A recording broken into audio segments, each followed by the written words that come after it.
végétale. Et vous voyez en 1 et en 2 les protéines d'œufs et de poissons, en 3 seulement lentilles, et la viande, elle s'en sort pas si mal. Dans l'image de la population, eh ben, c'est mieux que la protéine de blé, mieux que les protéines d'haricots secs et mieux que les protéines de pois. Donc il faut faire attention à cette image déformante. Vous avez, et ça c'est important, qui fabriquent des analogues de viande, des très très grosses entreprises. Ça s'appelle, c'est des gens comme je vous montre pour venir en arrière, mais le Whopper, c'est une chaîne aux États-Unis qui est extrêmement puissante, qui fait les succès d'années de viande, les Garmin Gourmet, c'est Nestlé. C'est des gens qui ont des puissances de feu de communication qui sont considérables. Mais après, il y a la communication d'entreprise et après, il y a l'image des gens. Donc il faut faire attention. Est-ce qu'il y a péril en la demeure? Peut-être pas. En tout cas, il faut surveiller. Maintenant, comment je raisonne par rapport au risque que peut faire encourir à l'industrie de la viande des analogues? Je raisonne en services. Quels sont les services qui sont offerts par des produits carnés et est-ce que ces services ils sont compensés ou pas par des analogues de viande? Premier truc, on va faire une analyse classique en marketing, les 5 P, Product, People, Price, Place, Promotion. Je m'intéresse qu'au prix. Et en fait, quand vous regardez les prix au 100 grammes, vous regardez, premier truc, c'est une publication, c'est pas mes données, c'est des publications. Et les analogues de viande sont plus chers au prix que, alors c'est des données effectivement 2021, mais les analogues de viande sont plus chers que les sources conventionnelles de protéines, en particulier protéines de viande.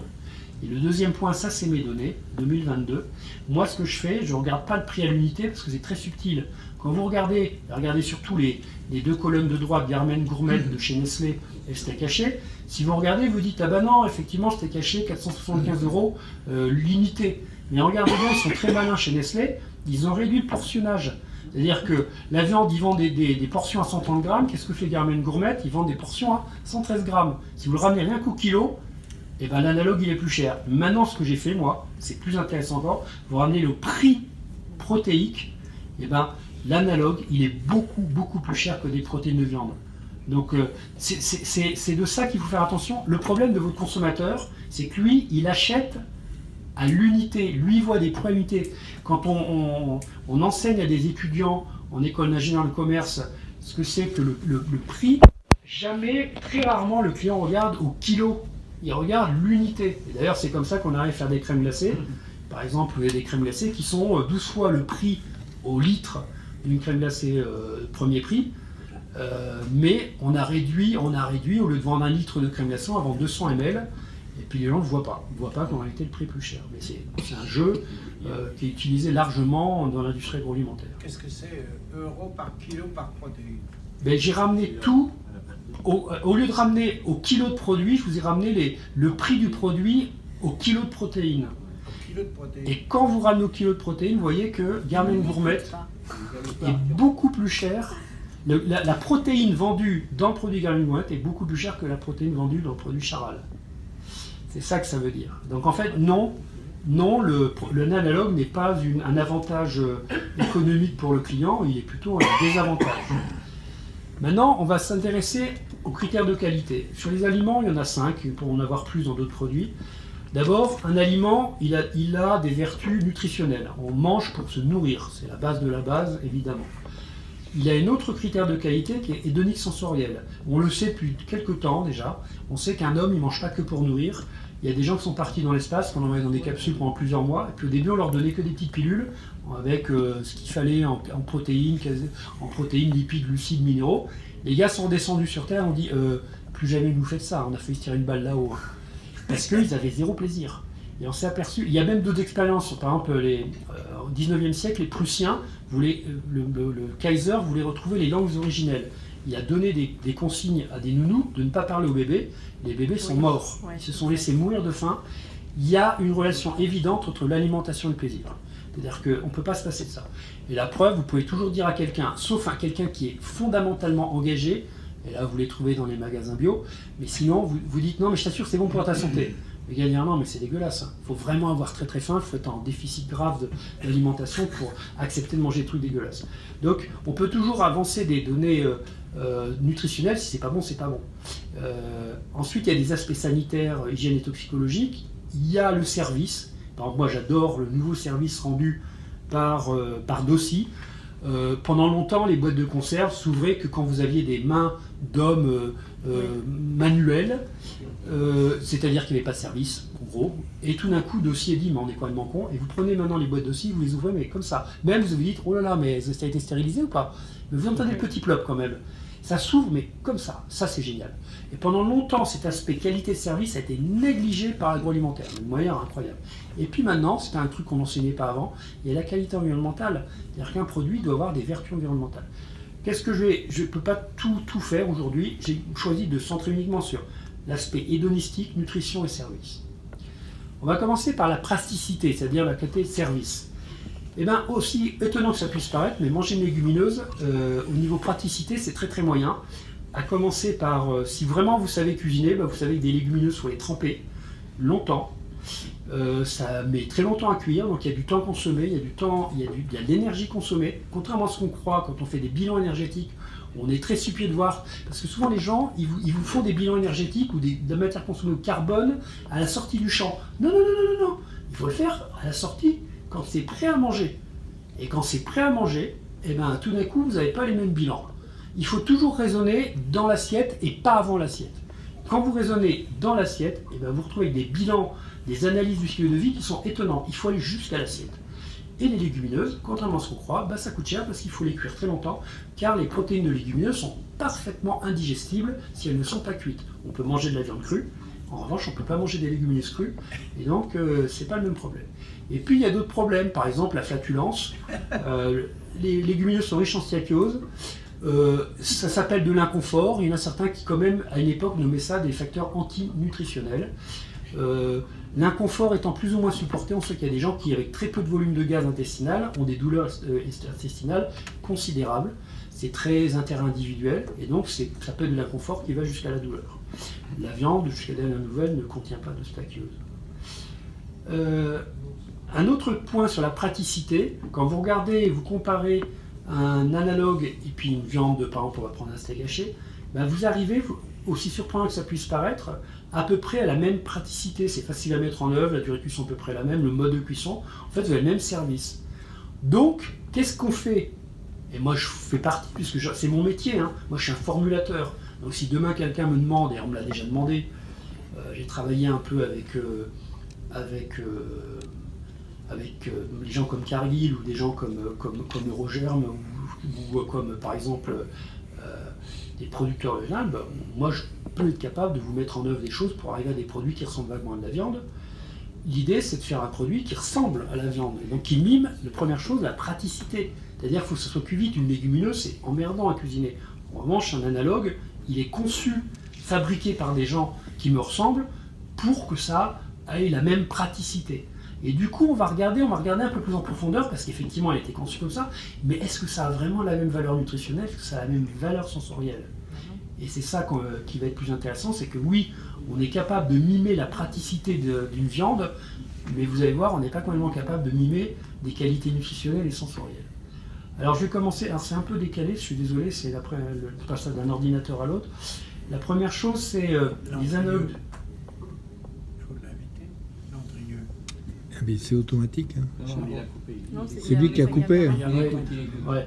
Donc la première chose, c'est il faut avoir conscience, c'est que les analogues, c'est des aliments ultra transformés. Je vais aller très vite parce que c'est mon métier et ça va moins vous intéresser. Voilà une liste d'ingrédients chez Erta, un analogue de viande fait à partir de protéines de soja, de protéines de blé. Vous en avez une liste d'ingrédients comme le bras, et à côté, un steak haché, c'est pur bœuf, quoi. Et ce qu'il faut savoir, c'est que le client, nos consommateurs, ils n'aiment pas ces listes d'ingrédients, et en ce moment il y a un grand truc dans nos métiers de formulateurs qui s'appelle le cleanable. Comment on fait pour réduire le nombre d'ingrédients et comment on fait pour avoir des ingrédients qui ressemblent à des produits naturels? Ça vous paraît bête, mais c'est vraiment un enjeu. Pour un formulateur, c'est un enjeu, c'est compliqué, ça se fait pas comme ça. Et donc, je passe très vite parce que ça va moins vous intéresser, mais ça c'est un aspect négatif, c'est-à-dire que oui, les analogues sont des produits ultra transformés. Alors, comment ils sont transformés? On a un procédé de cuisson-extrusion qui permet de faire des fibres. Je passe très vite, hein. S'il y a des gens qui veulent être intéressés, je peux répondre à des questions, mais en gros, l'idée, c'est à la fois faire des fibres, à la fois les emprisonner dans un gel. Et du coup, c'est pour ça qu'on a ces jeux de protéines. Les protéines de blé arrivent plutôt à faire des fibres dans les cuissons extrusion, et on fait gélifier avec un système de protéines de soja qui vient enfermer les fibres et qui mime vaguement, mais plus ou moins, les fibres de viande. C'est un peu l'idée, on le fait comme ça. Et en général, quand les protéines de soja gélifient pas bien, on rajoute une protéine d'œuf qui vient faire une promotion de ce qu'on appelle des échanges de ponts disulfure. En fait, il vient couper les ponts disulfure des protéines de soja et du coup, il permet les échanges de ponts disulfure et la gélification. Et alors pourquoi? Parce que quand vous préparez les protéines de soja, je vais très vite, vous avez des polymérisations de protéines de soja. On le voit là, l'espèce de petit carré bleu que j'ai mis à droite là. Le petit carré bleu, c'est dans une électrophorèse de gel d'acrylamide. Quand vous faites migrer des protéines en fonction de leur charge et de leur masse, elles restent en haut. Ça veut dire qu'elles se sont polymérisées, qu'elles ont des très très grosses tailles. Alors des protéines de très très grosse taille, elles ne sont pas très solubles, on n'en fait pas grand chose. Et parce que pour isoler des protéines végétales, ça demande beaucoup d'efforts industriels, ça coûte très cher en eau, en énergie. En général, ça dénature les protéines, du coup, on n'a pas trop d'aptitude technologique. Donc souvent, c'est pour ça que vous allez dans les formules, je vous montre un tout petit peu de blanc d'œuf, parce que le blanc d'œuf, alors du coup, on fait perdre le caractère dit vegan, on est végétarien ou vegan, parce que sans le blanc d'œuf, on n'arrive pas complètement à formuler. Je vais vite. Alors, qu'est-ce que le problème de l'ultra transformé? En fait, ça touche aussi la viande. Plus vous cuisinez, plus le produit est travaillé, moins il a de qualité nutritionnelle. Un truc tout bête, par exemple, la digestibilité des protéines, elle chute avec la durée de cuisson. Ça, c'est une publication là, qui date de 2014. On a regardé l'azote libéré dans le sang. Plus le produit est cuit, moins les protéines sont digestibles et moins il y a d'intérêt nutritionnel. C'est vrai aussi pour l'amidon. C'est-à-dire que l'amidon, à un moment donné, plus vous le cuisez, plus l'index glycémique augmente. C'est-à-dire que l'amidon, l'intérêt de manger des produits amidonnés, c'est d'avoir un index glycémique bas, d'avoir une glycémie, une action sur la glycémie qui est relativement retardée. Quand vous cuisez très fortement un aliment, il est ultra digestible et là vous avez des chutes glycémiques très importantes, donc des index glycémiques qui sont très forts. Donc, par exemple, un produit qui a été cuisiné, pasteurisé ou stérilisé, encore pire, à la consommation, vous avez des augmentations très fortes de glycémie qui sont pas très bonnes pour la santé. Donc l'amidon, qui normalement est un truc qui est digestible lentement, il a perdu son intérêt. Il y a plein de raisons. Par exemple, un produit transformé, toujours la viande, j'ai cherché à travailler pour vous. Quand vous cuisez de la viande, il y a une chute de la concentration en B6 avec la durée de cuisson. Et elle va où la vitamine B6? Parce que souvent on dit elle a été thermodénaturée. Oui, la vitamine C c'est vrai. Il y a des vitamines qui résistent bien à la température. La vitamine B6 elle est plutôt résistante au traitement thermique. En revanche, elle est expulsée dans le jus de cuisson. Donc je ne parle même pas de cuisson à l'eau, je parle d'une cuisson à la poêle. Le jus de cuisson, il va embarquer la B6. Donc effectivement, c'est pour ça que vous avez toute cette littérature qui va jusqu'à l'excès, je ne vais pas le dire l'inverse. Vous avez cette littérature sur l'ultra transformé, négative, etc. Donc effectivement, plus on va travailler un produit, plus il va perdre son intérêt industriel, parce qu'il y a plein de raisons qui font que le produit il se dégrade au fur et à mesure de l'intensité de la transformation, il se dégrade en qualité nutritionnelle. Et la viande, du coup, quand on vend de la viande, c'est ça qu'il faut rappeler, c'est quand on vend de la viande, c'est un produit qui n'est pas transformé, quasiment pas. Donc c'est un produit qui a des vertus, il est préservé. Charge à ceux qui le transforment ou à ceux qui le cuisinent de le cuisiner correctement. Voilà. Mais en tout cas, c'est un produit qui est peu transformé. J'ai une question à propos de la dégradation. Est-ce que les viandes qui sont cuites sous vide, en basse température, sur une longue durée, est-ce que ça entraîne cette perte? L'intérêt de la cuisson sous vide, c'est que du coup, on limite un peu la perte en jutosité, donc on expulse moins de protéines hydrosolubles. Et puis la basse température, ça permet de limiter la dégradation de vitamines qui sont plus fragiles à la cuisson, comme la B12 par exemple, etc. Donc on a intérêt effectivement à cuire plutôt bas. Et plus on cuit à très haute température, c'est un problème d'énergie d'activation. Puis l'énergie d'activation, c'est pas une pente, c'est une première pente, puis souvent une deuxième pente, et la deuxième est encore plus pentue. Donc plus on cuit à haute température, plus on dégrade effectivement certaines vitamines. Donc oui, il y a des intérêts, la cuisson sous vide à basse température, c'est très intéressant. Mais bon, c'est toujours plus compliqué de manger de la viande crue, il y a des problèmes. On peut le faire, hein, c'est pas un problème, mais il y a des contrôles d'hygiène qui sont éminemment un défi. Ne parle pas de température. Non, il parle pas de température, 90, si. 60. C'est-à-dire que en fait, pourquoi? Alors, vous voulez que je rentre dans le détail? En fait, les protéines ont ce qu'on appelle des températures de thermonation. La viande en a plusieurs. Et donc, en fait, la viande, quand vous la cuisez à une certaine température, elle change de conformation. En général, elle a tendance à se contracter. Pour les protéines de viande, elles ont plusieurs pics endothermiques, comme ça, de changement de structure. Et à chaque fois qu'on monte à une température supérieure, on a une dénaturation de la protéine, une contraction qui est de plus en plus forte avec expulsion de l'eau. Et donc la dénaturation des protéines, dans l'histologie de la viande, elle conduit à une expulsion de la viande qui est très importante. Donc c'est pour ça que par exemple le débat, je fais une cuisson à l'eau. Est-ce que je mets la viande à l'eau froide et je fais monter la température, ou est-ce que je jette ma viande dans de l'eau bouillante? Idéalement, si vous vouliez avoir le moins de pertes en fuite dans l'eau, ça serait de lancer son court bouillon, et une fois que l'eau est bien à l'ébullition, de jeter sa viande. Mais les gens, moins bon. oui, le bouillon sera moins bon. Bah oui, Parce qu'on a moins expulsé de. Voilà. Voilà, c'est un choix. Mm. Dans la vie, il faut faire des Je choix. parlais de la Alors non, viande, pas il du faut bouillon. faire les deux en fait.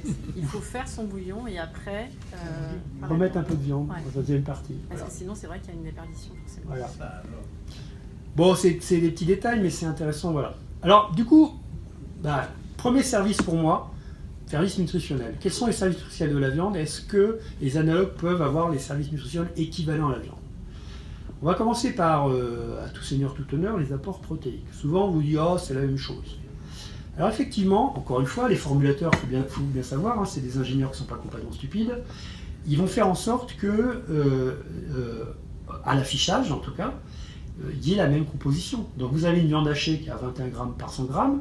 Que fait Herta avec son haché végétal? Le Herta, il a été travaillé, formulé pour arriver à la même teneur en protéines. Et donc, qu'est-ce que vous pouvez faire en annonce auprès de votre client? Notre produit, il amène la même quantité de protéines qu'une viande. Voilà. C'est le métier d'un formulateur, c'est mon métier. Hein. Ça, c'est le truc qu'on sait faire. On sait formuler, on sait amener à la bonne concentration pour mimer un produit. Après, la réalité est un peu différente. Si vous regardez un peu plus dans le détail, et j'ai comparé des choses qui sont comparables, par exemple, vous prenez le steak de soja et de blé, et vous comparez vraiment à une viande hachée cuite, mais cuite, pas crue. Là, je prends des données cuites. C'est ça qui est plus intéressant. Et bien, la viande cuite, elle a plus de protéines que le steak haché végétal cuit. Ça, c'est ça qu'il faut prendre. C'est toujours, et ça, vous le verrez jamais, par exemple, dans les sites végétariens, ils vous donnent toujours des teneurs en protéines fabuleuses sur les légumineuses. Mais c'est un grand mensonge. Qui bouffe de la légumineuse sèche? Je vous mets au défi de manger des lentilles sèches. Une année, je me rappelle, mes étudiants, ils avaient fait une formulation d'un pain à base de lentilles.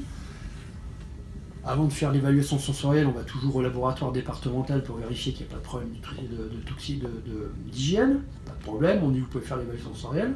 Tout le monde déguste le pain, tout le monde est en train de vomir le lendemain. On avait les élèves, je dis on a tous vomi là, c'est quoi votre truc là, qu'est-ce que vous avez foutu? Ils n'avaient pas cuit les légumineuses. Les légumineuses pas cuites, c'est parfaitement indigeste, mais ça vous fait vomir, hein, je vous le dis tout de suite. Et c'est la surprise des étudiants, quand vous êtes enseignant, vous avez toujours des super surprises, surtout en alimentaire, donc c'est très très surprenant.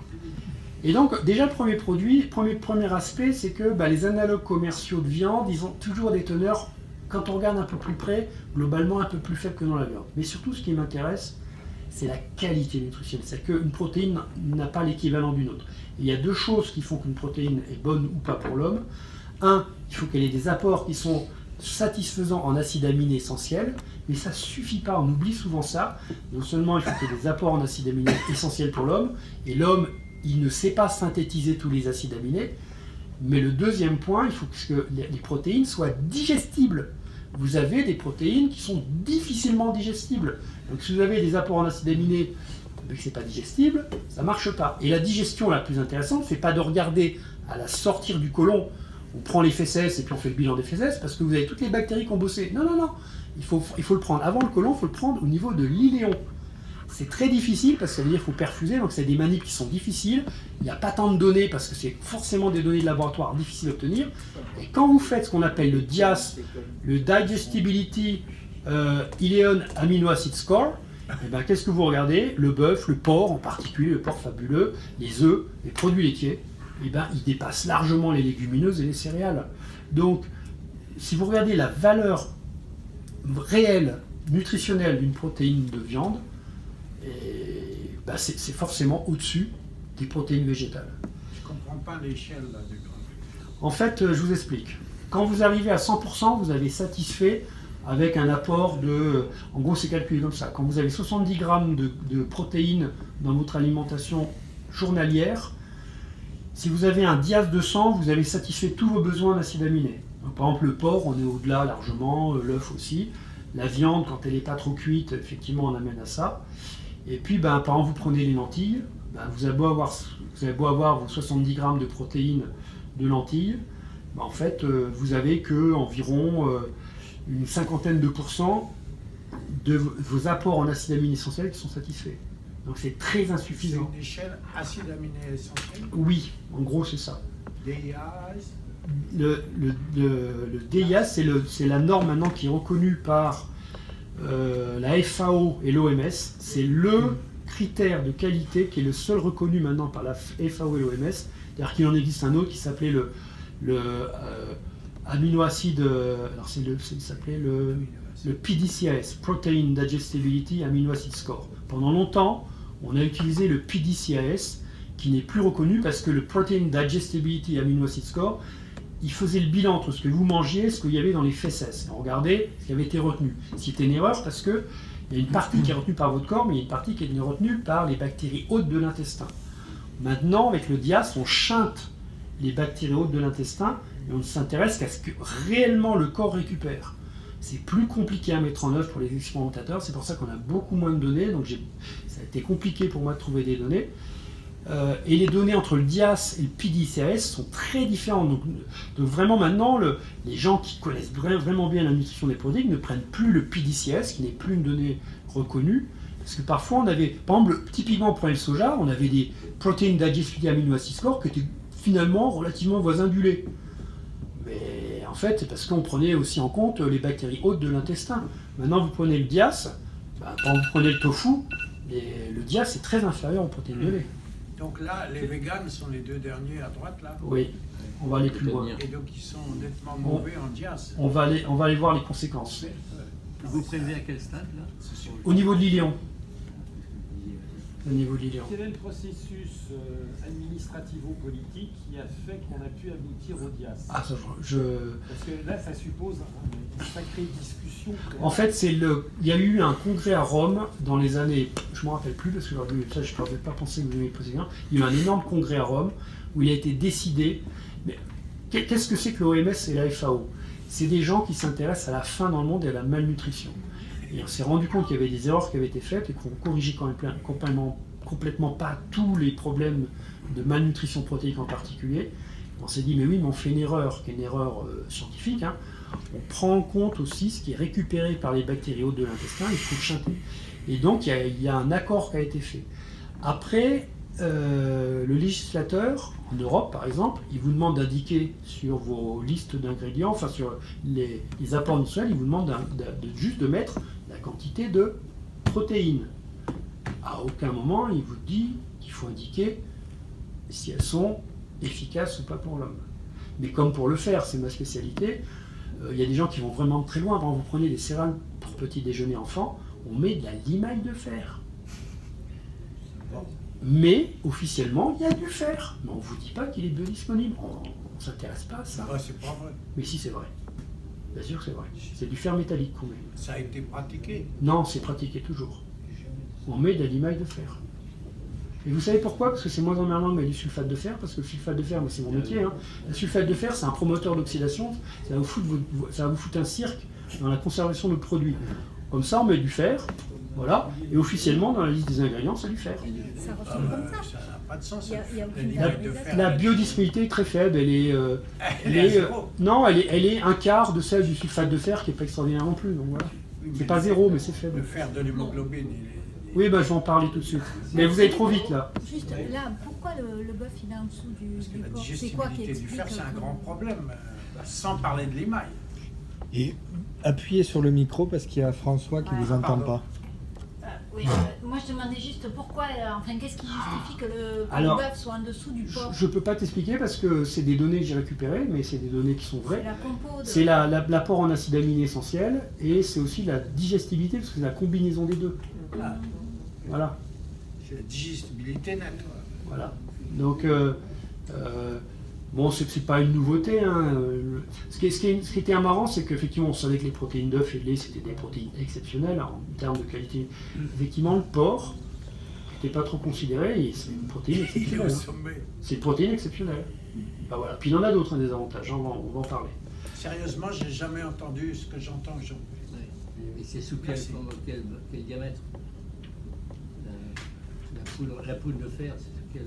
Ah, le poudre de fer, moi, c'est micronisé, c'est de la c'est vraiment Ouais. un petit poudre de fer. Voilà. Digestibilité des acides. Non, on se démerde bien, parce que je ne sais pas.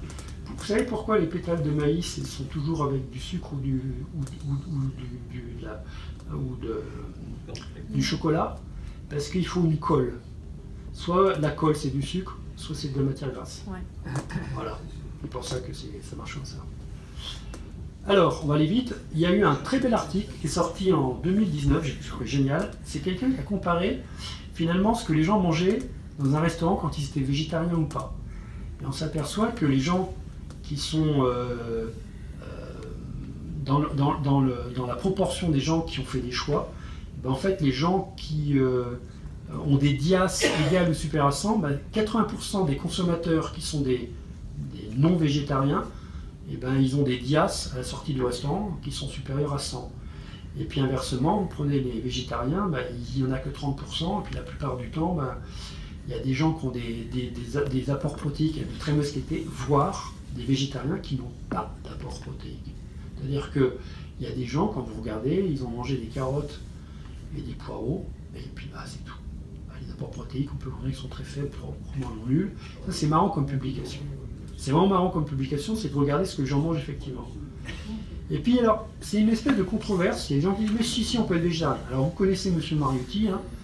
M. Mariotti il est plutôt engagé, plutôt végétarien. Mais après, quand vous lisez ses publics, j'en ai pris une de 2019, il met des limites quand même, il est un peu honnête. Il dit ben, les enfants quand même, au moins lacto-ovo-végétarien. En gros, il dit végétarien, mais il faut manger des protéines de lait et des protéines d'œufs. Ouais, bah, ça veut bien dire qu'effectivement, on n'a pas les apports protéiques. Et puis alors, il dit, oh mais chez les adultes, les risques sont modérés. Mais en fait, moi j'ai trouvé un autre article de 2020 de M. Sutters qui montre qu'effectivement, les végétariens, ils perdent du poids. Effectivement, on dit, ah, quand tu as un régime végétarien, tu perds du poids. Alors, effectivement, ils perdent du poids, mais c'est pas du poids gras qu'ils perdent, c'est des poids de masse musculaire. Donc il y a des articles qui s'enchaînent les uns derrière les autres. Effectivement, quand on passe d'un régime omnivore à un régime végétarien, on perd du poids, c'est de la masse musculaire. Ça veut dire qu'en réalité, vous avez ce qu'on appelle une dénutrition protéique. Ça veut dire ce que ça veut dire.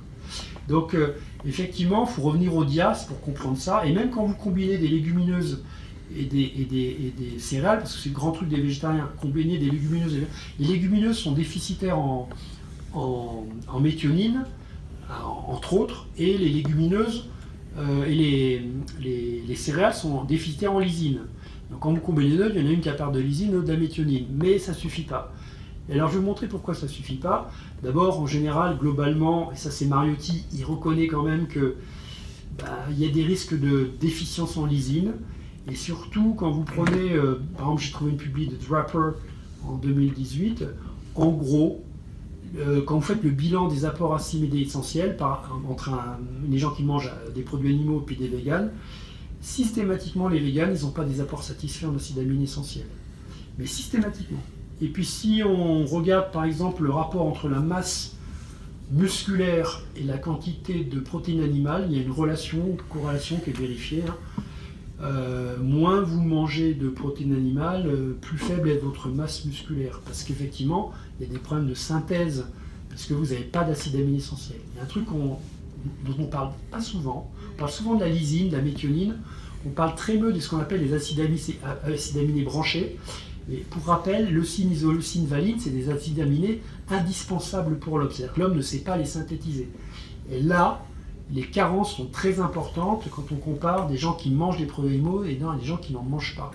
Et donc, en gros, effectivement, ça conduit à des déficiences en apport protéique, c'est-à-dire qu'on est toujours inférieur en acides aminés. Alors, par exemple, typiquement, le gluten, qui est une protéine de très faible qualité nutritionnelle, alors on pourrait dire, ah, mais par exemple, je mange un produit à base de gluten, bon, très bien, pour protéique, on peut arriver à les 21 grammes, on peut comparer, sauf que le gluten, il ne contient pas de lysine, acide aminé strictement indispensable, il y a plein d'acides aminés, et en fait, lui, il est super riche en acides aminés qui ne sont pas indispensables, c'est-à-dire des acides aminés que le corps sait synthétiser. Qu'est-ce que c'est votre définition branchée par rapport à essentiel? Ah, mais ça, c'est parce que je suis chimiste. C'est les acides tout, aminés. c'est la même chose? Non, acides aminés essentiels, c'est-à-dire que vous n'êtes pas capable de les synthétiser. Vous en avez besoin en apport exogène. Branché? Branché, c'est parce que dans la structure chimique, il y a ces acides aminés qui ont une structure particulière, ils ont des structures en carbone qui partent, qui ont des branches. Voilà. Vous focalisez pas sur le branché. Les branchés sont essentiels. Oui, ces trois-là sont essentiels. Leucine, isoleucine, Il valine y en sont a 3 essentiels. qu'on ne sait pas synthétiser, nous, les humains, Il y en a plus que ça. Il y en a 9 qu'on ne sait pas synthétiser. qu'on trouve facilement peut-être, mais il y en a quelques-uns. Alors on les trouve facilement dans lait, œufs, protéines, viande, bœuf, porc. Il y a des protéines, elles sont fortement carencées. Par exemple, C'est de là que je dis qu'ils sont essentiels, la liste dont vous venez de parler. je ne les ai pas donnés tous la liste. Il y en a 9 au total. Et donc on dit essentiel quand on ne sait pas Les synthétiser. les synthétiser, donc on les mange, et quand on prend le vegan, il ne les reçoit pas. Non, parce qu'il y a effectivement certaines protéines végétales qui n'en sont pas constituées. Par exemple, un truc qui est hyper documenté, le tryptophane. Le tryptophane, en tant qu'adulte, on en a besoin de peu, mais un enfant a besoin d'énormément de tryptophane. Les protéines qui appellent le plus de tryptophane, je vous le donne en mille, c'est protéines de lait. C'est une grande nouvelle. Hein. Le petit mammifère a besoin de beaucoup de lait, c'est une grande nouvelle ça. Pourtant, le lait n'est pas dans toutes les civilisations. Hein. Non, mais quand on a un petit mammifère, il a besoin de lait au départ. Hein. Et c'est là qu'on a trouvé le plus grand. Le lait maternel. C'est là qu'on a trouvé. Alors, le lait maternel en particulier. Sevrage, c'est fini. Non, mais le lait maternel est hyper riche en tryptophane. Il y a quand même eu il y a quand même des histoires malheureuses où des parents très engagés véganes ont décidé de ne pas faire consommer de lait à leur enfant jusqu'à la mort de l'enfant. Ouais. Voilà. Oui, c'est- Parce que il y a pas, il a des besoins en tryptophane qui sont considérables et voilà. Donc faut ramener à des réalités quand même. On est des omnivores. Il y a une bonne raison pour laquelle on l'est au départ. Bon après, j'aime bien parce que je suis un scientifique et je suis un universitaire qu'il faut être honnête. La viande, elle fait pas tout. Par exemple, vous regardez les acides gras polyinsaturés, évidemment, la viande n'est pas le meilleur pourvoyeur d'acides gras polyinsaturés. C'est pas non plus le meilleur pourvoyeur de magnésium et on est déficient en magnésium. Ben voilà. Encore une fois, je veux pas dire qu'il faut manger que de la viande. Il faut en manger. La supprimer de son alimentation, une erreur. Ne manger que ça serait aussi une erreur. Moi, j'ai un espèce de leitmotiv. Une alimentation correcte, c'est manger de tout, varié. Et c'est la seule chose qu'il faut retenir. Varier, et manger de tout. Un truc qui est plus mon métier, oui, en quantité raisonnable. On est en gros, parce qu'en fait au départ on était conçu pour subir des périodes de jeûne prolongées, parce qu'on est des chasseurs-cueilleurs, et c'était pas toujours facile de trouver l'alimentation. Dans une alimentation moderne, on trouve l'alimentation comme on veut dans les pays occidentaux, et en gros, les derniers souvenirs que j'ai de mes conseillers nutritionnistes quand je faisais du sport de compétition, on est réglé en gros 15% trop haut. C'est-à-dire qu'il faudrait qu'on finisse tous les repas en ayant un peu faim. Parce que si on arrête de manger au moment de la satiété, on a des apports excessifs qui sont faits exprès pour pouvoir stocker. C'est-à-dire qu'on a besoin de stocker pour pouvoir, au départ, supporter des périodes de jeûne. Mais dans une alimentation où on a une alimentation quasiment ad libitum, il faut savoir vraiment arrêter avant. Alors le fer, vous savez que on parle souvent dans le monde, à tort d'ailleurs, on parle de sous-nutrition. La sous-nutrition est en réalité plutôt rare dans le monde. Elle est souvent un fait de guerre, c'est-à-dire que le meilleur arme pour faire perdre un ennemi, c'est de faire crever de faim. En 14-18, l'Allemagne a cédé parce qu'en fait il y avait un blocus américain et que le peuple allemand crevait de faim et ça a démobilisé complètement les soldats allemands qui ont fini par perdre. Sinon, je pense qu'on était parti pour prendre une raclée. En 18, on devait prendre une raclée en fait. Mais on ne l'a pas pris parce qu'on a fait crever de faim les Allemands. C'est une technique de guerre et donc la plupart du temps, les gens qui sont souvent en apport calorique insuffisant sont souvent des faits de guerre. En réalité, ce qu'on rencontre le plus souvent dans le monde, dans les pays pauvres, c'est plutôt de la malnutrition. Ouais. Et le premier mot de malnutrition, c'est de la malnutrition protéique. Et donc, aller expliquer à quelqu'un, un Africain ou un Asiatique ou un Sud-Américain, que la viande, bah, moi je préférais manger de l'analogue, lui, je pense qu'il ne va pas penser comme ça. Hein. Donc c'est un phénomène occidental bourgeois, mais les enfants. Je ne vais pas rentrer sur les problèmes de malnutrition du fer, mais j'ai juste rappelé des faits. Quand vous regardez juste, en tant que chimiste, hein, moi je suis chimiste, je regarde juste la teneur en fer des produits animaux et des produits végétaux, il n'y a pas photo, les produits animaux contiennent beaucoup plus de fer. Et puis pour ceux vraiment qui n'aimeraient pas le porc ou la viande, vous avez les moules par exemple, qui sont très riches en fer. Et le sésame, le tahini, je ne sais pas si vous avez déjà mangé du tahini, quand vous faites de l'houmous, vous en mettez une petite cuillère, c'est une amertume terrible. Je mets au défi quelqu'un de bouffer des cuillerées de tahini, c'est pas possible. Hein. On en met un tout petit peu dans le mousse.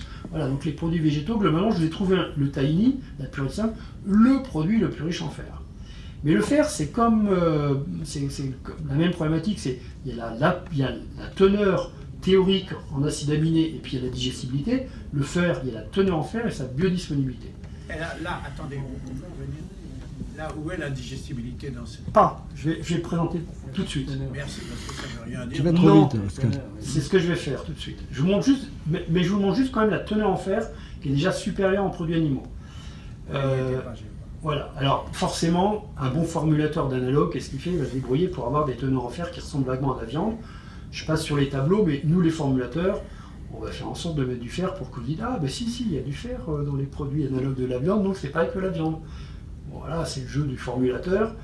Comme la population n'est pas formée, on peut toujours après annoncer sur une liste, sur l'emballage, il y a tant de fer, et donc on se dit bah tiens, il y a à peu près autant de fer que dans les produits animaux. Ça, c'est un bel article qui date de 2003 maintenant, qui fait référence, c'est une chercheuse américaine, Hunt, qui a publié un truc. Elle a comparé aux États-Unis, je précise, aux États-Unis deux populations, une population omnivore et une population végétarienne. Elle regarde leur consommation, c'est à gauche, le graphique de gauche, elle regarde leur consommation de fer par jour et leur consommation de zinc. En gros, vous n'avez pas une énorme différence en consommation de fer et de zinc entre la population omnivore. En revanche, elle a regardé ce qui était effectivement assimilé. Et bien, si vous regardez les omnivores, en fait, dans ce qu'elle a fait d'analyse sur la population, il n'y a que 7% du fer qui est effectivement assimilé chez les omnivores, mais si vous regardez chez les végétariens, c'est pire, vous n'avez que 1% du fer. Il y a une énorme différence de biodisponibilité du fer entre les produits animaux et végétaux. Et en fait, ça s'explique comme ça, c'est un graphique que j'ai fait il y a quelques temps, qui explique ça, c'est qu'au niveau des cellules épithéliales de l'intestin, vous avez deux récepteurs différents. Il y a un récepteur qui est spécifique du Fe2+. Or, ben ça, bon, c'est parce que je suis chimiste, le fer ionique, il n'est jamais sous la forme Fe2+, c'est toujours sous la forme Fe3+, sous la forme réduite. Et donc, il faut qu'il soit réduit. Il y a deux manières de le réduire.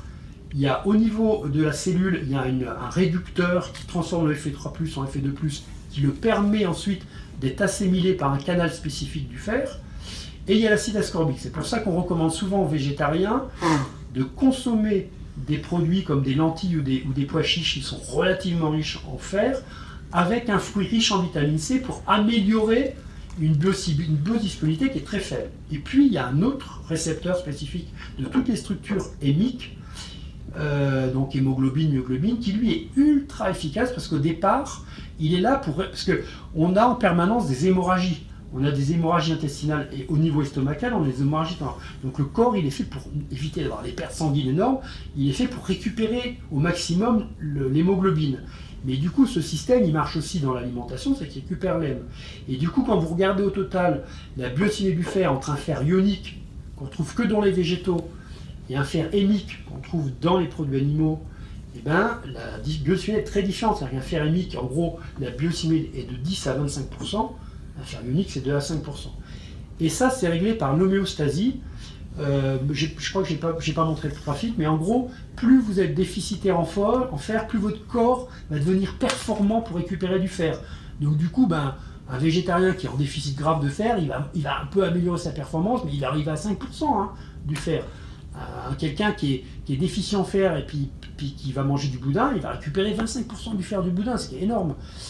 Inversement, le corps, parce que le fer est toxique, quand vous en consommez trop, c'est toxique pour le corps. Donc il y a une homéostasie qui fait que le corps diminue sa capacité à absorber du fer pour éviter de s'empoisonner. Donc quelqu'un qui n'a pas de problème de fer, qui a des hémoglobines dans le sang et de la ferritine dans ses cellules, il n'a pas besoin de consommer de fer, il a sa réserve. Du coup, son corps abaisse sa capacité naturellement et limite l'absorption de fer. Mais vous voyez très bien qu'entre du fer hémique qu'on trouve uniquement dans les produits animaux et le fer ionique qu'on trouve dans les produits animaux, il y a une différence énorme. Et donc, qu'est-ce qui se passe? Ben oui, Je peux essayer de... Parce que vous êtes un peu dur là-dessus. Non. La différence de définition entre le fer ionique, donc le fer total, je pense, et le fer héminique. Non, c'est pas le fer total. Alors, vous voyez, j'ai pas tout expliqué, mais du coup, je vais expliquer. Le fer héminique, regardez, il est pris dans une structure complexe et qu'on trouve dans tout ce qui est myoglobine, hémoglobine, et c'est ce qui permet d'avoir la capture de l'oxygène. Ce système, il est fait pour capturer l'oxygène. Ça, c'est très assimilable et le fer il rentre à l'intérieur des cellules de manière très efficace.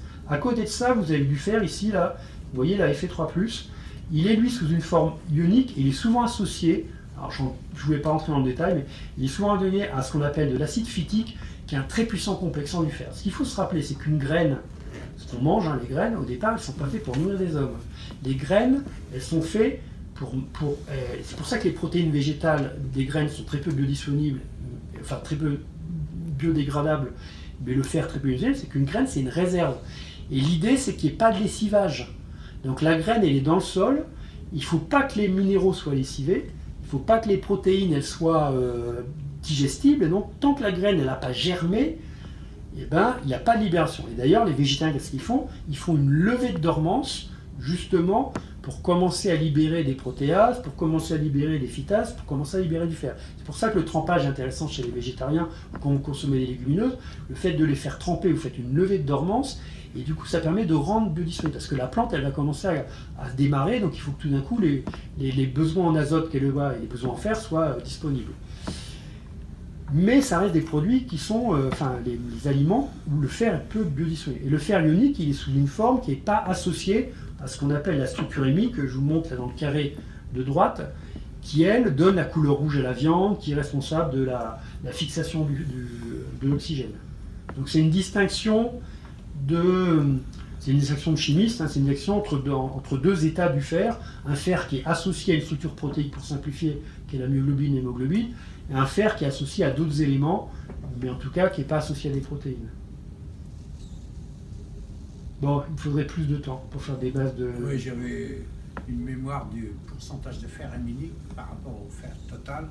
Selon les produits animaux... Oui, il y a plus de fer ionique que de fer héminique dans de la viande, mais comme le fer héminique est très très biodisponible, c'est lui qui va être majoritairement intéressant dans l'alimentation. Oui, mais ça, c'est ce que j'ai. Ouais. Alors, un travail que j'ai fait avec ma doctorante, on a essayé d'améliorer quand même la disponibilité du fer dans des produits végétaux. Ça, c'est de l'houmous, parce que ma doctorante était libanaise, donc c'est un produit phare au Liban. Et donc, effectivement, en rajoutant du citron, en acidifiant, on arrive à libérer un peu plus le fer, il y a de la vitamine C. L'acide ascorbique, là. Et oui, exactement. Et du coup, on améliore très fortement la biodisponibilité du fer. Ça s'est fait sur des cultures de cellules épithéliales. Et on a calculé la quantité de ferritine effectivement synthétisée par des cellules épithéliales en fonction du type d'houmous. Et on a augmenté par 6, par 8 la biodisponibilité du fer. Mais on reste loin des biodisponibilités de la viande. Mais quand même, il y a des pratiques qui sont des pratiques culinaires qui peuvent favoriser un peu. Le houmous sans citron, c'est nul. Avec citron, Oui, c'est exactement. Mais après, il y a une limite sensorielle, c'est quand c'est trop acide, il y a un rejet. Or, je pense que les manips qu'on a fait, c'était très acide. Avant, tu disais vitamine C. La vitamine C, tu regardes, c'est là. C'est que ton acide ascorbique, elle transforme ton Fe3+ en Fe2+. Oui. Or, la seule forme bioassimilable, c'est le Fe2+. Et donc, l'acide ascorbique, qui sert de réducteur du Fe3+ en Fe2+.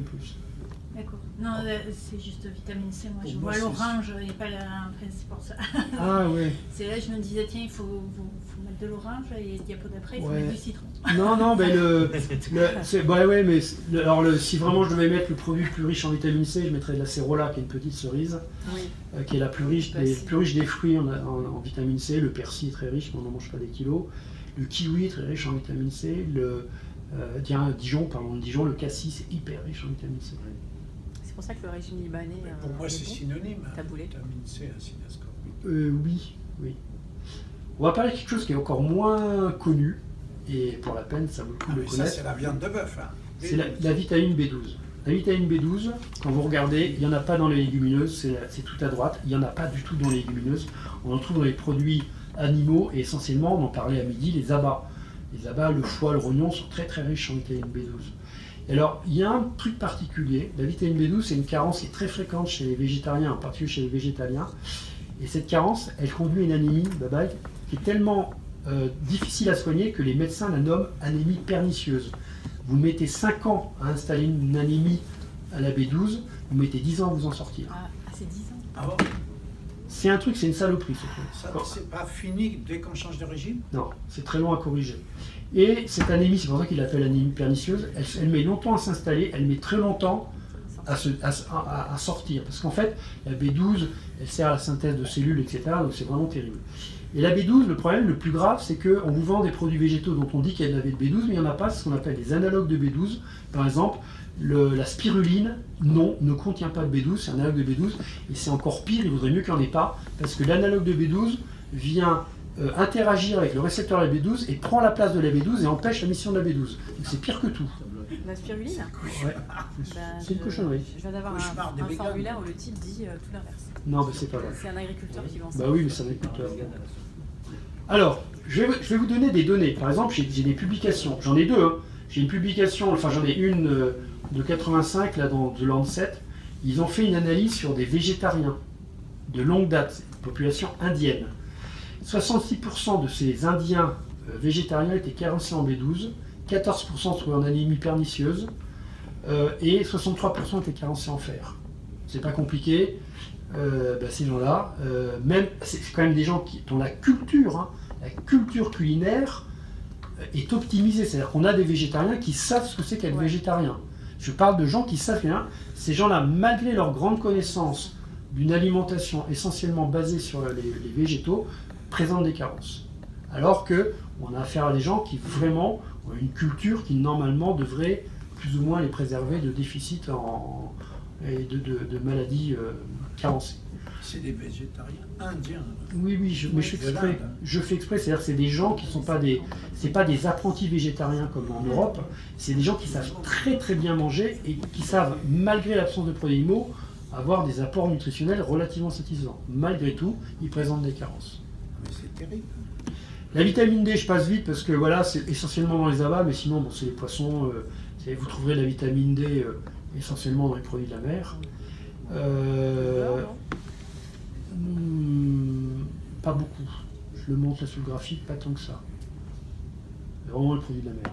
La vitamine D, c'est soit le soleil, soit vous mettez au soleil, soit c'est des produits de la mer. Les huîtres. Pardon. Quand tu dis produits de la mer, tu parles des mollusques, tu parles et des poissons. Là, regarde dans les données que je te donne, c'est vraiment conserve de saumon, foie de morue. La morue, bah oui. Foie de morue. La foie. Mais même conserve de poisson saumon, je te parle de la viande de saumon, voilà, qui est riche en vitamine D. Les poissons gras, de manière générale, le hareng, les sardines, sont riches en vitamine D. Et tu n'as pas mis les huîtres et les... Ah mais parce que j'ai pas tout mis pour pas vous surcharger. Sinon j'aurais pu. J'aurais aimé... Ouais. Alors les abats qu'on trouve vraiment, qu'on va voir dans plein de fois, je rappelle que les ventes se cassent la figure. Ça concerne les plus de 50 ans, mais les jeunes n'en consomment plus. Et donc, juste une petite histoire que j'avais racontée. J'avais fait travailler mes filles. Alors, je vais vous dire, dans le groupe des filles, il y en avait 2 qui étaient végétariennes, il faut le faire. J'ai fait travailler mes jeunes ingénieurs, j'ai dit on va valoriser de là-bas. Donc, elles ont fait plein d'essais, c'était des filles qui sensoriellement n'aimaient pas la viande, donc je ne sais pas si vous voyez. Elles ont fait un produit qui était super, vraiment super. Elles ont fait un produit pour cacher le goût du rognon, qui est hyper riche en plein de vitamines, en apportant de la fibre avec de la langue de bœuf. Et bien Ecotrophelia, dès que vous présentez, et ça c'est un truc que je dis à l'interprofession, quand vous allez à Ecotrophelia, dès que vous présentez un produit animaux, vous êtes sûr de ne pas gagner. D'accord. À Ecotrophelia ne sont primés que des produits à base de plantes, etc. Mais depuis des années maintenant que je suis le concours, il n'y a pas un produit à base de viande ou de produits animaux qui est primé. Ça c'est un premier truc. Qu'est-ce que c'est Ecotrophelia? C'est un concours de produits nouveaux qui a été créé par, au départ... Le concours porte sur quoi? L'idée, c'est de primer le produit qui semble être le produit alimentaire formulé le plus innovant. Ils font des analyses? Innovation. Non, c'est gustatif. C'est gustatif, ouais. C'est pas des C'est gustatif. Ah, Et puis vous avez des marketing qui sont là, c'est essentiellement des gens du service marketing qui priment le produit. Résultat, vous savez ce qu'ils ont primé cette année, en 2023, je raconte pas de conneries. J'aimerais raconter des conneries, mais je ne raconte pas. Ils ont primé en gros un pesto frais. Je suis allé voir les gens du concours, je dis, faut vraiment foutre de notre gueule, vous avez quand même primé un pesto frais, quoi. Je dis, non, il faut le faire, là. J'ai pas compris. Après, il y a Interbev aussi. Nous, on a un prix de la viande, hein, Ecotrophelia. Et bien Interbev, ils nous ont pas primé, alors qu'on avait un gros succès consommateur sur le stand, les gens sont venus le manger. Il y a des gens de l'interprofession des légumineuses qui sont venus bouffer en disant, ce produit-là, parce qu'elle était dans le jury, ce produit-là, elle dit, ça, non seulement je le mangeais, mais je le ferai manger à mes gosses. Et ben on n'était pas primé Interbev, parce qu'Interbev, vous savez ce qu'ils nous ont dit? Ah mais on sent pas les abats. Et on s'est dit, non mais ils n'ont rien compris. Le truc, c'était pas qu'ils sentent les abats, parce que de toute façon, les jeunes, ils veulent plus manger des abats. Le truc, c'était pas que ça sente les abats. Et la réussite de ce produit, c'était que ça sentait pas les abats. oui, mais bon, c'est des préjugés, donc c'est pas scientifique. Ouais. voilà. Mais non, mais c'est-à-dire que le problème, c'est qu'on a des gens, il y a des gens là qui représentent Interbev, qui sont de la vieille génération, et qui ne comprennent pas ce que c'est qu'un consommateur jeune. L'idée, c'était de faire réintroduire des abats dans une expression jeune qui ne connaît plus le goût des abats, qui n'a pas envie avec des abats, sous une forme différente. Et elle avait fait du pané, parce qu'effectivement, on avait des données agrimaires qui montraient que dans la population en gros, des 20-35 ans, c'est essentiellement les produits panés qu'ils aiment. Donc voilà. Une analyse sensorielle ne doit pas définir ce que les gens sont en train de manger. Ouais. Si on définit avant, on tombe sur les préjugés. Mais bon, c'est pas comme ça que ça se fait, mais bon, c'est Ecotrophelia. Après, vitamine B1, B2, je passe vite, mais je vais raconter ça. On avait travaillé avec des étudiants sur les SDF en France. Il y avait une entreprise qui voulait qu'on fasse un produit vraiment à destination des SDF. Et donc mes étudiants étaient allés faire des maraudes avec le SAMU social et on avait fait une enquête consommateur, parce que pour nous, en fait, c'est une entreprise qui vend des produits à des banques alimentaires, des institutions caritatives, etc., la Croix-Rouge, etc. Mais leur job, c'est de faire des produits pour adapter à ces institutions caritatives.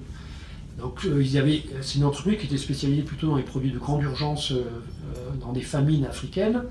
Et là, ils voulaient s'intéresser à ce marché-là. Donc on a fait une enquête.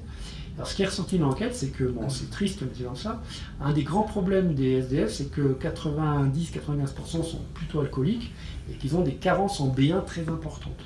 Mais très importantes. Plus vous consommez d'alcool, en gros, plus vous avez besoin de B1. Et ben, vous regardez, le jambon, la viande de porc cuite, ça a des richesses en B1 qui sont monstrueuses. J'ai bien fait alors. Ben, vous avez bien fait. Eh ouais. Voilà. Donc c'est des produits qui sont naturellement riches en B1 et c'est tellement vrai. Alors la B1 c'est marrant parce que bon, c'est une vitamine dont on a besoin, mais la B1 c'est aussi un précurseur d'arôme et ça donne ces notes de jambon cuit très prégnant, très fort, parce que la vitamine B1 c'est aussi un précurseur d'arôme à la cuisson.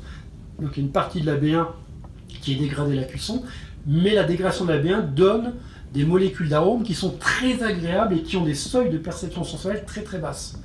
Donc la viande de porc, effectivement, c'est un peu exceptionnel. Le bœuf n'a pas de B1? Il y en a beaucoup moins. Un peu. Voilà, comme la volaille. Comme la braisée. Ouais, bon, après, alors, encore une fois, j'ai pour obsession de ne vous donner que des produits qui sont cuits, parce que on mange pas, enfin moi, jusqu'à la nouvelle, je mange pas de cochon cru, quoi. Je m'en méfie un peu. Oui. Le grillé n'est pas là. Non, mais encore une fois, je pouvais pas tout vous montrer. Ah d'accord. Mieux de dire. La B2, alors la B2 c'est encore plus marquant, la riboflavine. Les produits végétaux sont très peu riches en B2, on en trouve surtout dans les produits animaux. Alors bien entendu, the best one c'est les abats, hein, les foies de volaille, foies de porc sont extrêmement riches en B2. Je passe vite parce que ça fait un peu catalogue, c'est pas intéressant. En revanche, ce qui va m'intéresser, donc je finis là-dessus, En gros, si vous regardez si vous prenez l'angle, c'est quoi un aliment? C'est un produit qui rend service à un consommateur. Quels sont les services? Il y a effectivement la praticité, il y a des services nutritionnels. Et bien ces services nutritionnels, la viande, elle vend beaucoup de services nutritionnels qui ne sont pas mis en avant. Et quand on les compare à des produits qui se veulent être exclusionnels, ils n'ont pas l'équivalent. C'est-à-dire qu'on n'a pas ces services-là. Maintenant, je vais vous parler des services sensoriels. Encore une fois, on mange pour se nourrir, on mange pour se faire plaisir. Donc je préfère même le mot hédonistique, l'hédonisme étant tout ce qui est lié au rêve et au plaisir. Qu'est-ce que font l'industriel? Forcément, quand vous prenez les protéines végétales, ça n'a pas de texture. Donc souvent, on les fait passer dans un extrudeur pour orienter et obtenir des fibres. Je vous montre des photographies de fibres végétales qu'on a fait passer dans un extrudeur et on a fait, avec un flux laminaire, on arrive à orienter, à faire un ensemble de fibres. Même quand vous faites ça, et que vous comparez par exemple des analogues avec du porc et de la viande, vous n'avez jamais la même force de compression en instrumental, vous n'arrivez pas à avoir cette texture si particulière qu'est la viande ou le bœuf. C'est-à-dire que pour l'instant, il y a des limites sensorielles, enfin pour l'instant il y a des limites techniques, les formulateurs d'analogues, ils n'arrivent pas à mimer la texture de la viande. Et du coup, quand vous faites de l'évaluation sensorielle, je suis tombé sur un article dans Foods de 2021, très récent, on a des notes sensorielles globales. Ben, vous regardez le steak haché, il a les notes les meilleures. C'est quoi les 4 couleurs? Alors les 4 couleurs, c'est parce qu'il y a overall, c'est la note globale. En gris, c'est l'apparence du produit. En vert, en bleu clair, c'est l'odeur. Et en bleu foncé, c'est le goût. Voilà. Mais je vous montre, c'est les notes globales. En gros, voilà. Et regardez bien, il n'y a qu'un seul produit, Ouais. c'est les insectes. Mais vous vous rappelez tout ce que j'ai dit au début, c'est pour ça que je vous en ai parlé. La vision du consommateur, les protéines d'insectes, elles sont très mauvaise presse. Et quand vous interrogez, même encore maintenant les gens lui disent mais non, c'est pas possible, je ne vais pas en manger. Mais si vous prenez et vous dites pas aux gens, vous leur faites des équivalents de steak haché, et vous faites en insecte, on a des notes qui sont quasiment identiques à celles du cachet. Alors qu'effectivement, les analogues de poids, de mycoprotéines ou de soja, les notes sont très inférieures. Mais effectivement, un insecte, c'est quoi? C'est une viande, hein, comme une autre. Il ne faut pas l'oublier. Sauf qu'effectivement, quand vous prenez le ratio de conversion protéique, vous donnez 100 kg de protéines végétales à une vache, dans le meilleur des mondes, elle fait 6 à 8 kg de viande. Quand vous donnez 100 kg de protéines végétales à un insecte, les meilleurs insectes, ils font 50 kg de protéines. Wow. C'est énorme. Les ratios, c'est entre 30, le ratio de conversion protéique, il est entre 35 et 50%. Enfin, vous auriez dû les mettre l'un à côté de l'autre. Le steak haché et le burger sont 2 animaux. Et les 3 autres Oui, je ne l'ai pas mis à végétaux. côté parce que celui-là, regardez bien, j'ai pas trouvé de produits commerciaux. C'est un produit de laboratoire. Les autres, je n'ai que des produits commerciaux. Le burger d'insectes? Non, il n'y en a pas. Non. Moi, j'ai déjà mangé du burger d'insectes. Enfin, Oui, mais c'est en. des apéritifs c'est en d'insectes. apéro. Ah oui, moi aussi. Ouais, mais c'est pas des burgers. Non. Non, c'est des protéines d'insectes. Alors, c'est pas autorisé, mais il y a ce qu'on appelle une tolérance. C'est-à-dire qu'effectivement, officiellement, on n'est pas autorisé à vendre des insectes, mais il y a, ça c'est souvent ce que Ça font se les vend en États. aliment. Oui, parce En qu'il y a une tolérance. Animaux. Et l'idée de l'État, c'est de dire, on laisse la tolérance pendant une vingtaine d'années, s'il ne se passe pas de trucs trop graves, on autorisera leur consommation.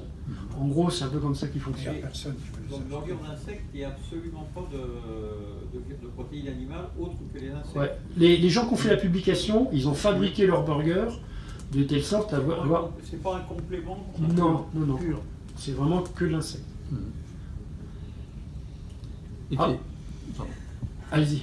Qu'est-ce qu'il en était des burgers à base de lombric? Qu'est-ce qu'il j'ai encore pas entendu. Ah ben Si. moi j'ai entendu parler de ça il y a 25 ou 30 Non, ans. mais alors, non, mais c'était en partie seulement, Non, non, mais mais- pas en France. non, mais Dégoûtant. bon, je vais y aller. Tiens, par exemple, je vais aller là. J'ai travaillé avec une collègue du Venezuela à l'époque où c'était encore le général Chavez. En fait, ce qu'il faut savoir, c'est qu'au Venezuela, un pays où il y a du pétrole, hein, où il y a des moyens, il y a 25%. Il y avait, bon maintenant c'est un pays qui s'est effondré. Moi j'y étais pendant des années, hein, donc c'est un pays que j'aime bien. J'ai vu s'installer la décrépitude lente, mais sûre de ce pays, c'est assez douloureux quand même. Plus de la moitié de sa population a fui le Venezuela, c'est un pays, c'est vraiment un pays qui a collapsé, quoi. Il y avait 25% des enfants qui étaient sous-nutris, ce qui est énorme, un quart des enfants étaient sous-nutris. Donc je travaillais sur un programme pour essayer de corriger la dénutrition. Donc il fallait trouver une stratégie. La stratégie, c'est un peu compliqué parce que soit vous avez les Llanos, qui est en gros une zone tropicale où il ne se passe rien, il y a de l'eau, enfin on ne peut pas élever quoi que ce soit et pas faire d'agriculture. Soit vous vous retrouvez très vite dans les montagnes, et là vous avez des vaches qui sont gros comme des gros moutons. Elles sont toutes maigres, elles sont maigres, et la production animale est difficile. Et donc l'idée c'était comment on peut faire pour amener des protéines à des enfants qui finalement n'ont pas le rapport protéique. Et donc on a travaillé sur des vers de terre. Pourquoi on l'a fait? Parce vous savez qu'on a eu du mal à publier, on s'est fait insulter. Par le corps scientifique, on s'est fait insulter. On s'est fait insulter, il n'y a pas d'autre mot. On recevait des retours de publication. On leur dit, mais vous savez, ce que vous faites comme commentaires, c'est des commentaires de petits bourgeois occidentaux qui se nourrissent bien. Là-bas, moi, j'ai quand même un problème. Et donc, le truc qu'on a fait avec la collègue, on s'est dit, qu'est-ce qu'on peut faire? On est parti du principe, elle est nutritionniste, la collègue, Ana-Luisa Medina, elle est nutritionniste. Elle a dit, ça a été l'axe qu'on a choisi tous les deux. On ne prend pas de protéines végétales parce qu'on ne va pas satisfaire comme il faut les gosses. Qu'est-ce qui nous reste comme protéines animales? Pas cher, hein, facile à élever. Et on s'est basé sur ce que mangeaient les Amérindiens locaux. Et on s'est aperçu qu'ils mangeaient des vers de terre, mais comme nous, on mange des grenouilles et des escargots. Vous racontez ça à un Anglais, il fait un peu la gueule, ou un Allemand. Moi, je me rappelle mes correspondants allemands, quand on lui a fait présenter des escargots, il n'en voulait pas. C'est nous les frogs. Ouais. Et donc, il n'y a pas plus choquant. Je veux dire, manger des insectes en Afrique ou en Asie du Sud-Est, c'est pas choquant. C'est choquant pour nous, ça ne l'est pas. On a fait des farines de vers de terre, on les a séchées. Les farines, c'est 65 grammes par gramme de protéines. On les rajoutait dans des galettes de maïs qui sont très pauvres en protéines, des arepas des maïs. Et on l'a réglé pour que sensoriellement, on ne détecte pas la présence de vers de terre. Et on est arrivé à des taux d'addition de protéines de vers de terre qui fait qu'on satisfaisait avec 3 galettes les besoins d'un enfant de 4 ans. C'est la seule chose qui m'intéresse, c'est est-ce qu'on était capable de corriger la malnutrition protéique, le reste c'est du détail. Après cette histoire de vers de terre et de steak haché, c'est une fraude, c'est un fake news, ça a été largement commenté pour abattre McDo aux États-Unis, c'est pas vrai. Il n'y a jamais eu, à aucun moment, d'ajout de vers de terre. Moi j'en ai goûté, ça sent, si vous avez été dans les pays tropicaux, ça sent le poisson séché. Je veux dire, vous le détectez tout de suite. Le vers de terre, ça sent le poisson séché, ça ressemble plus à du poisson que finalement qu'à de la viande. Mais nous, on a travaillé dessus, il y a une publication, on l'a fait. Donc oui, c'est un produit qui est intéressant nutritionnellement, il y a des apports. Moi j'en ai mangé, je ne suis pas mort. Les vers de terre, on les cultivait sur des produits que nous on appellerait bio chez nous, il n'y a pas de bio, mais sur des feuilles de banane et des feuilles de caféier, un truc mais nickel quoi. On a fait la toxicologie dessus, c'était parfait, c'est-à-dire microbio, etc. Et on les fait jeûner comme des vers de terre, comme des escargots. On les met dans de l'eau pendant plusieurs jours pour qu'ils vident leur contenu intestinal et seulement après on les sacrifie dans l'eau chaude et on les fait cuire pour... Ça a marché ou pas? Maintenant le pays est effondré, donc je sais pas si ça marche. Oui, sensoriellement ça marche parce que le taux d'ajout, les gens font pas de différence en goût et en odeur. Ça aurait pu marcher. Ça aurait pu marcher, exactement. Bon merci. À l'époque où j'en avais entendu parler, c'était pour descendre McDonald's. Ouais, c'était pas non plus une mauvaise intention. Mais exactement. Comment? Bernard Tapie, quand il s'était dépêché. Ah oui. On n'a pas filé à Mélenchon.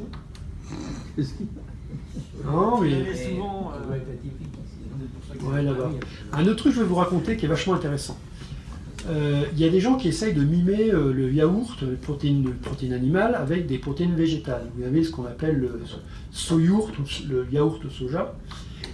Alors, je ne vais pas rentrer en détail mais c'est intéressant. La structure de la protéine de lait qui fait le yaourt, qu'on appelle la methylcasine, c'est une structure qui est tellement compliquée que de toute façon c'est très compliqué de la mimer. Il y a maintenant des protéines recombinantes de lait. Aux États-Unis, on vend de la protéine de lait recombinante, mais on n'a que les éléments de structure protéique, mais on n'a pas l'édifice supramoléculaire, ce qui fait qu'à la sortie, on obtient l'erreur. Et vous regardez bien, ça c'est une publication d'une de mes collègues à Dijon dans les années 2010.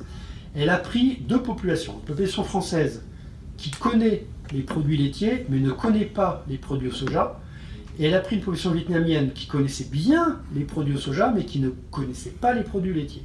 On leur demande de noter les yaourts et les soyourts. Et bien, chose étonnante, vous regardez par exemple les petits triangles verts, effectivement, avec la bisectrice, on voit si les Vietnamiens et les Français notaient de la même manière, on serait sur la bisectrice. Mais vous regardez bien, les Vietnamiens, ils ont donné des notes de 3, 4, 4,5 à des produits au soja, alors qu'ils connaissent le soja, et ils ont donné aux produits laitiers qu'ils ne connaissaient pas des notes de 6 en termes d'appréciation globale.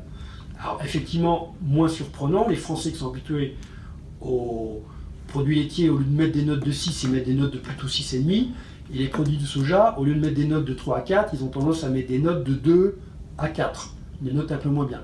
Mais que vous ayez des gens habitués ou pas aux produits laitiers, systématiquement, les gens, à la sortie, disent les produits laitiers, c'est meilleur que les produits à base de soja.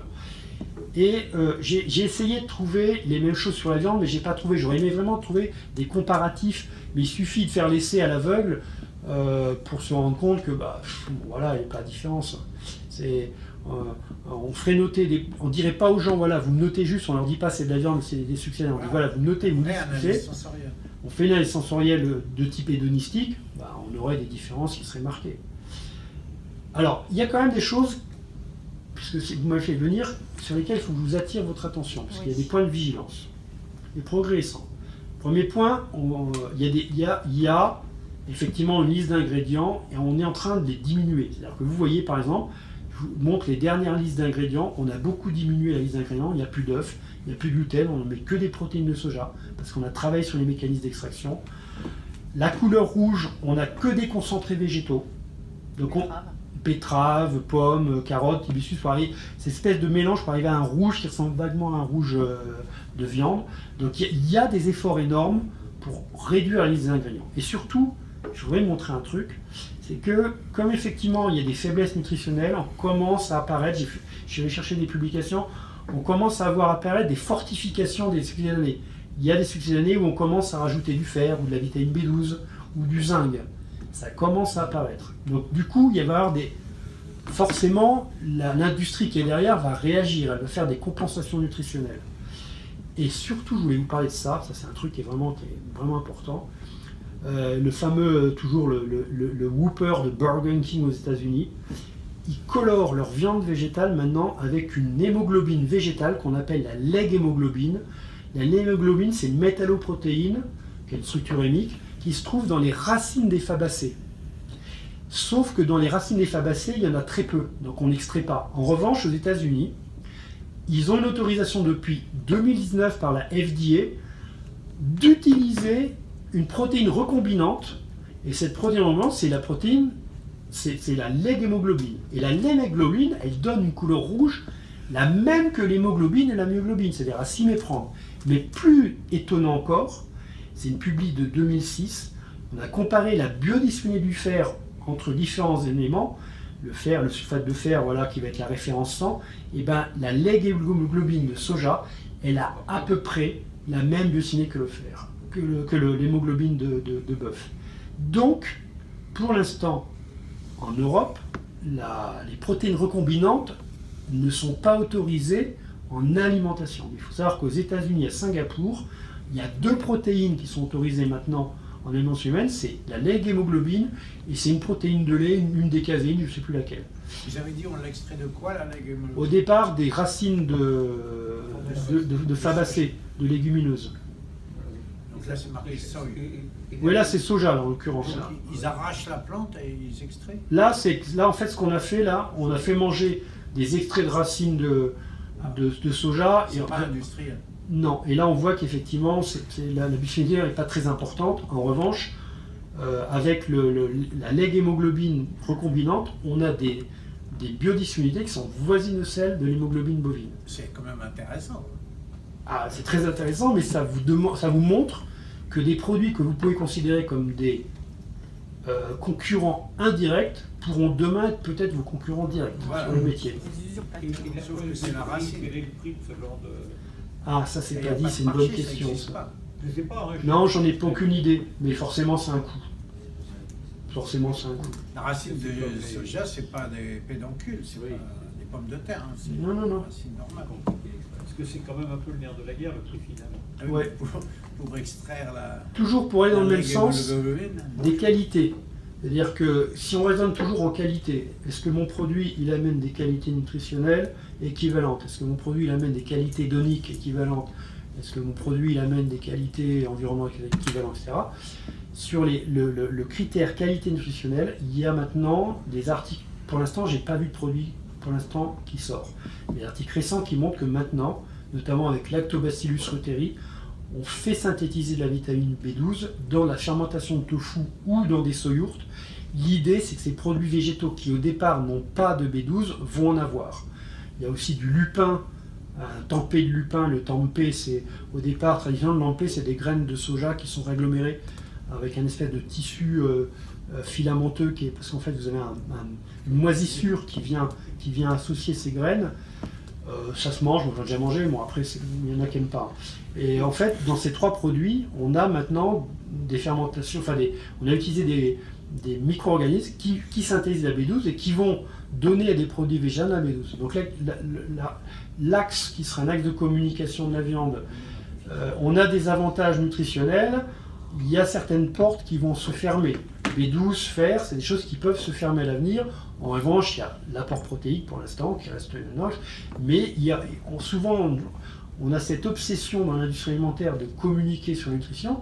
Il faut aussi communiquer sur le goût, parce que les qualités hédonistiques, c'est important dans l'alimentation. Donc ça, c'est des choses importantes. Puis après, il y a d'autres choses qu'on peut communiquer. Mais moi, je suis là pour vous avertir, pour vous dire, attention, il y a des choses qui se passent chez les chercheurs. Ce qui est dans les laboratoires, demain, va aller sur le terrain de la production.